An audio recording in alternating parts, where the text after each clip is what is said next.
Recording? Yes, sir. Back for round 2. Wow.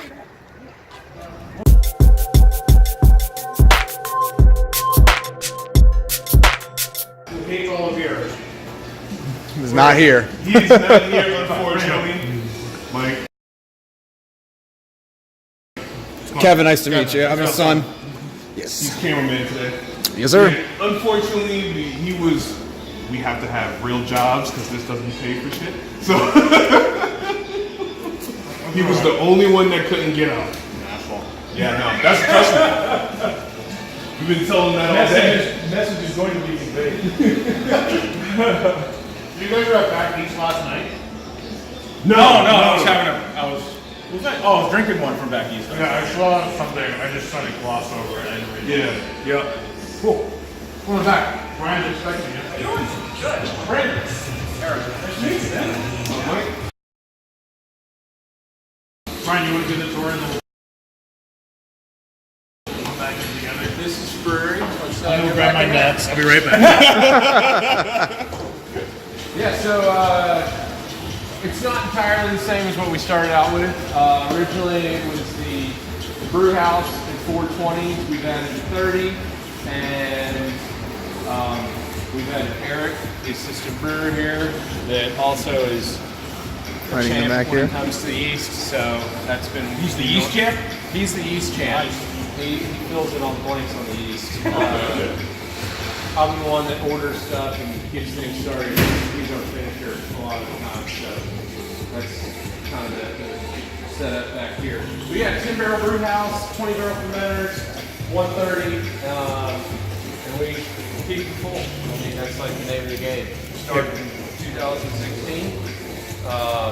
Joe and I kind of put this together, I don't know, on a theoretical sense in 2012 when we were in beer school together. Oh, okay. He was up here, I was in Louisville, and he was like, Connecticut, it's growing. Yeah. That was the year where Connecticut was definitely Yeah, starting they to were boom. like, compared to surrounding states, that kind of thing, like, it's got to do some catch up. And by the time we open, it's going to be a good time. And it's right, so we're on the way up, which is a good thing. So, Yeah. a lot of enthusiasts, you see, they're like, I've just gotten craft beer in the last 3 or 4 years.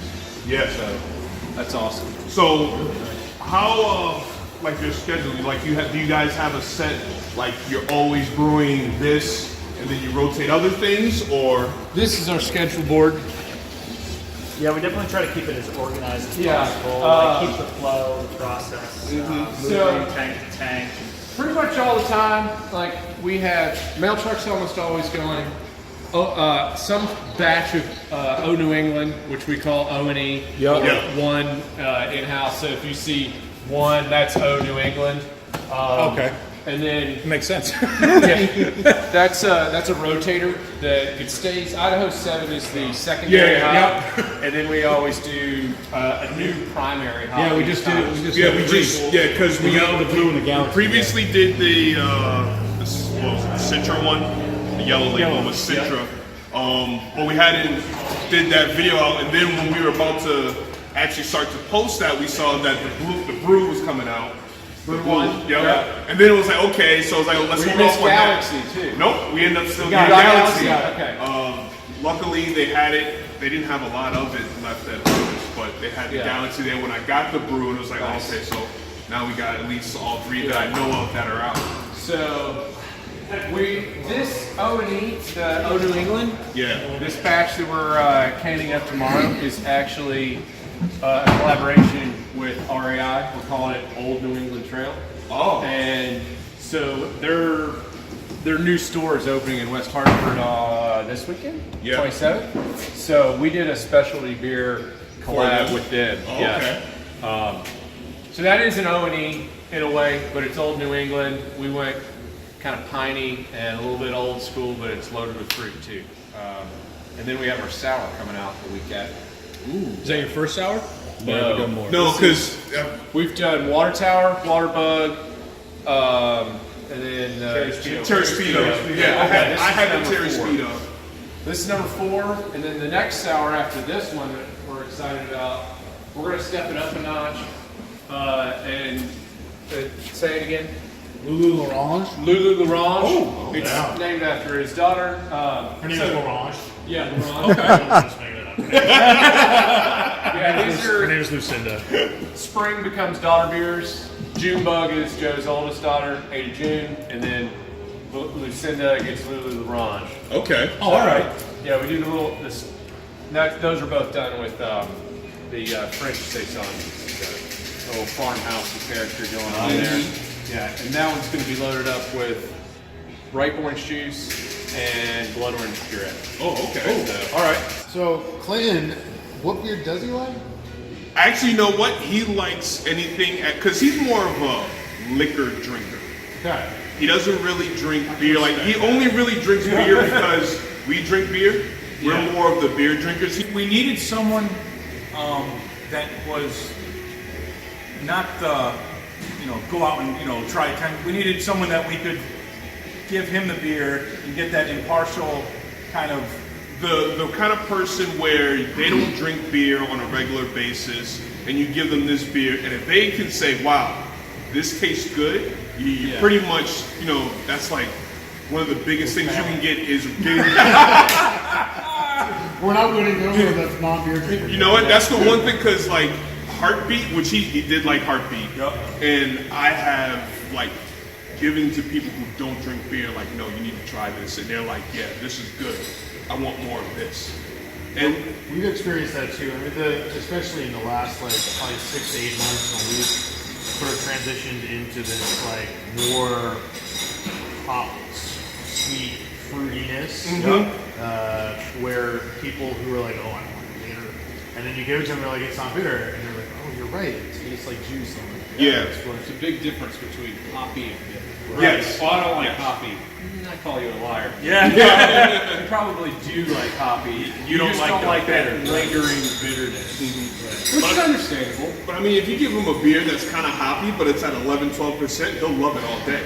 Just because of the alcohol. yeah, like he sees that 12 and 11, it's something switches. Yes. you guys should have done pop. I don't think I saw that one. They got like a case over there. Oh, okay. That's the way. So we had the bourbon barrel aged one and the straightforward Russian Imperial. Yeah. That's the biggest beer we've done. And we'll do that again. I mean, Yeah. We're going to do this year. We just picked up some maple syrup for it. I believe we're going to throw that in this year. Yes. We talked about We do. That's actually not pickles. not That's maple pickles. syrup. Make sure that's in the video. Not pickles. That's for 3 generations. They're actually maple syrup guys here in Connecticut. So Oh, not okay. too many of those. Yeah. No, there's not. Nope. Earl Parent owns that setup. So 2 of those buckets are going to go to Compmont, and 2 of those buckets are going to go to Rain Man. Rain Man's So we're going to ESB. do a maple syrup version of the ESB this year. Okay. Yes, it's going to be fun. Yeah, our system cries uncle on the Compromat. A little too boozy or too much. Yeah, I mean that mash tun is pretty much maxed out when it comes to Heartbeat, and it's like almost coming out when we do Compromat. It's all of the grain, as much as I can fit in there, and then we add maple syrup and we add honey to boost the ABV. Yeah, the ABV. All that sugar. Otherwise, you can't do it. But it makes it really interesting because Joe last week we got the syrup and we also have honey. So we have local honey and local syrup. So it's nice to help. Yeah, out local. that's That's the one thing that I think is pretty cool is a lot of the local breweries using local ingredients. Yeah, as much as And- possible. Yeah. We've done, in the fall, we've done a harvest-specific style local beer first year and second year. First year, we had Plow Jogger, the IPA, which is, that was local wet hops from Pioneer hops. It was a really interesting beer that it was all local ingredients.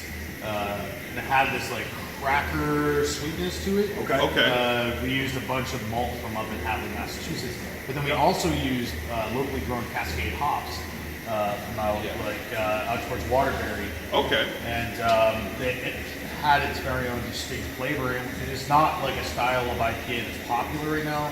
It's much more common to something that would have been popular in a late 90s. Gotcha. However, that beer tasted like no IPA I've ever had before because it's so specific to the region. Okay. And those hops were like not of this world. not what we were used to drinking now. Second year we did the Bears Barbecue, the smoked pumpkin doppelbock. So the pumpkins were the harvest this year. Oh, okay. They smoked them up, and then we also did a blend of smoked malt, which they So Bears smoked the pumpkin? Bears smoked the Nice. pumpkin. That's awesome. Yeah. They came in with a big, huge container of smoked pumpkin pureed meat. Yep. Wow. And dropped it right down there in the mash. Plus we added some smoked malt to it. And more it malt was- from Valley Malt. Yeah, big doppelbock. It was pretty good. This year we're gonna do a collab with New England cider. So okay. they're gonna find some local apples, and they're gonna harvest those, get them squeezed, juiced, not squeezed. They're gonna get some local apples, and we're gonna do a cider, and that's gonna be it's gonna be a sour too. For all you Dark Tower fans out there, it's all We're gonna sour one batch up, and because we 10 barrel brew house, 20 barrel fermenters. We're talking about doing one batch sour, one batch not, so it's just kind of okay. like nice tartness. On Yeah. it, and not a full on punch you in the mouth kind of thing. Plus, we want the flavor. We may change that whole idea, but we're still gonna do it. With our budget being like this, and with there being 6,000 breweries out there, like Yeah. you got to get your name out there one way or another. And, you know, we really do like the wholesaler as a band. We did a collaboration here with that band. So it's like us, yes, using their social media, but then also like, crap, like our heroes are saying yes Yeah. to these projects. Yeah. It's fun. And it's fun. Like, we get to be creative with it. We get to go somewhere other than here. And I stand here looking at this board a lot during the week. I Yeah. like to go and look at somebody else's board. Just to see other things, how they're doing it, and bounce some ideas off one another, particularly other breweries. Yeah, they're like, oh, let's do this. And you're like, yeah, let's do that. We've been working on a project with Tyler Cotton in our life for about a year now. Okay. It's gonna happen. We just gotta fit it into the schedule. But it will be, and I'm saying this to the camera, it's gonna be the most interesting beer ever brewed in Connecticut. Sign me up. Yeah. It'll happen sometime. It's gonna happen. It will happen, Tyler. The one thing I've noticed that the beers that we've done, we've reviewed, all of them distinct flavors. Love it or hate it, it's distinct flavors through every beer that you guys produce. That started on Homer's Go. It was from the beginning of Homer. We want to make sure that That's what Owen New England's about. exactly. It's entirely like, we got to this point, it's like we're brewing the same stupid beer over and over and over. Like, let's change it up. Let's make it a rotator. And It's a regular beer, but it's different each time. You know, since we've done the review for the 3 that you guys put out recently, I mean, it's like, it was complete, the flavors were completely different on all 3 of them. And it was just like, amazed us on just how you can have, that same base, but you change a couple ingredients and you have a completely different beer. And that's actually something that we sort of pride ourselves on. And one of the reasons why Eric is so handy with the science background. He treats each beer like an experiment. Everything has a set of data points that he can look back on and tweak if he needs to. And what that has allowed us to do is like make heartbeats. Makes New England, even though each hop profile is different, there is something that is unique to New England. Yeah. And Mail Truck is very distinct. And I think that a lot of hazy New England IPAs, while exceptional and everybody loves drinking them, sometimes they just taste exactly the same. Just taste like hazy hoppers. Yeah. Well, I mean, you get what? There's 3 different hops that pretty much everyone's using for a New England style IPA. Yeah. And same kind of similar malts and flavors. So it all kind of gets a little washed out, This year we've done Idaho 7 as the secondary. Like, we've been talking about next year switching the secondary to something else. Okay. So it's played well with just about everything. So you find something else that's going to play well with all of them. And you can start over. Yeah. Yeah. we even were talking about using the Brew One. We like that one quite a bit. Yeah, that one was good. Yeah, that was good. Well, we liked it.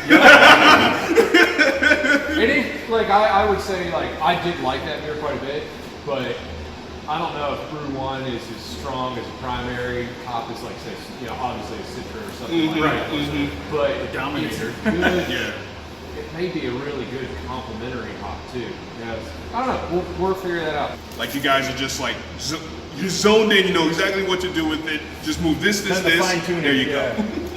These guys are on point. I mean, if you look at, like today, what you guys got here, we were doing sampling of beers that were packaged on February 15th.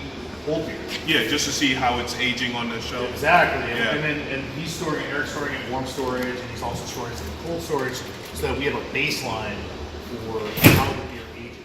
Okay. Warm storage is how a lot of beer sits. Yeah, in the market. yeah. And even at Whole Foods, they have a cold shelf, but then directly in front of it is There's where warm. and that's the performance part of the store too, because those blowers are Yeah. right? So the beer's aging. Yep. And so we're constantly trying to figure out the ways to improve on our budget, improve the long-term quality of the beer.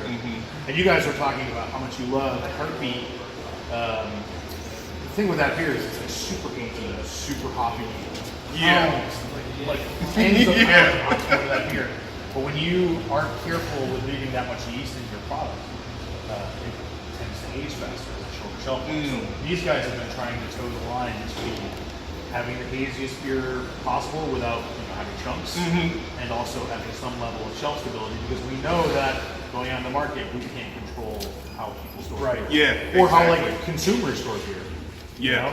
Sometimes they put it on top of the fridge. Yeah. Just sits. Just sits there forever. That's actually a really good deterrent for, okay, I'm gonna have this, I want to have this beer this weekend. You put it in the fridge, you know you're gonna drink it. So you put it on top. Well, some of us. Shut up. Some of us. Some of us have control. Beer does not stay in It does not stay. All right, so that was part one of us doing an interview with Hanging Hills Brewery. Thanks to Joe and Brian for having us there and let us chop it up with them, talk about the brewery and stuff like that. Check out the playlist that we have. It'll probably pop up right here. And get ready for part two of the interview, where we go more in depth on tasting beer and kind of like the trials and tribulations that they somewhat have to go through with certain things. And we'll catch you on the next one.